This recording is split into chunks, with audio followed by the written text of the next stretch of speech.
नमस्कार जे न्यूज को आपण मानकु स्वागत मु माधव। तेबे आसंतु आखि पकाइबा आजिर किछि मूर्ख खबर उपरे।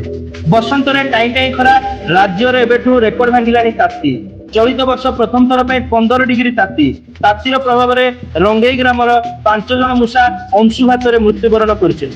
आजिठू कलाहांडी जिलार सबु पंचायत रे 60 वर्ष ऊर्ध्व बयसर लोक माने बलभद्र योजना आरंभ करने दाबी रे हाथी ब्रिज निकट में धारणा देइछन्ते। मार्च 5 रे हेबाकु थिबा पंचायत राज दिवस को एप्रिल 24 को घुंचाई देबारु सरकारंकर पुष्पाराज बढ़िबार लागिछि बोली नालुआ ग्रामर साइकेल भांगी लोक माने धारणा करी आंदोलन करथिबा जଣା पड़िछि। 4टी बेंग और 3टी पिंपुड़ी को दली देला साइकेल। गुरुतर अवस्था स्थानीय लोके स्वास्थ्य केन्द्र में भर्ती कले।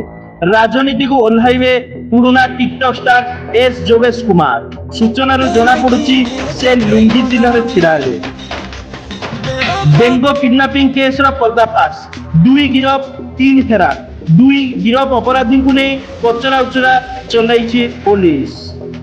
वीडियो रे सब्सक्राइबर बढ़ु नथिबारु यूट्यूबर एस सस्मितांकर आत्महत्या उद्यम सोशल मीडिया रे एहा को नहीं बेस चर्चा चली। देशी घसा पुड़िया खाई फाइनेंस कर्मचारी को झाड़ा। सकाळु लेटिन जीवा परे आउ बाहरी पारि नथिबा जଣା पड़िछि। तेबे आसंतु खबर पकाइबा खेल खबर।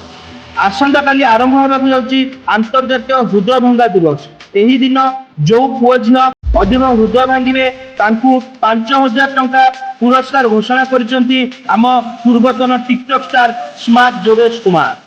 तेबे आसंतु शेष खबर पानीपाग संपर्कीय सूचना। पानीपाग केन्द्र सूचना अनुसार आसंता काली प्रबल वर्षा सह प्रबल खरा हेबार संभावना रही जदि ता भूल मरी परिचलती आम पानीपाग विभागर मुख्य नेत्री सस्मिता महोदया। आज एतिकी थाऊ आमको भूलिबेनी आउ रहिली नमस्कार।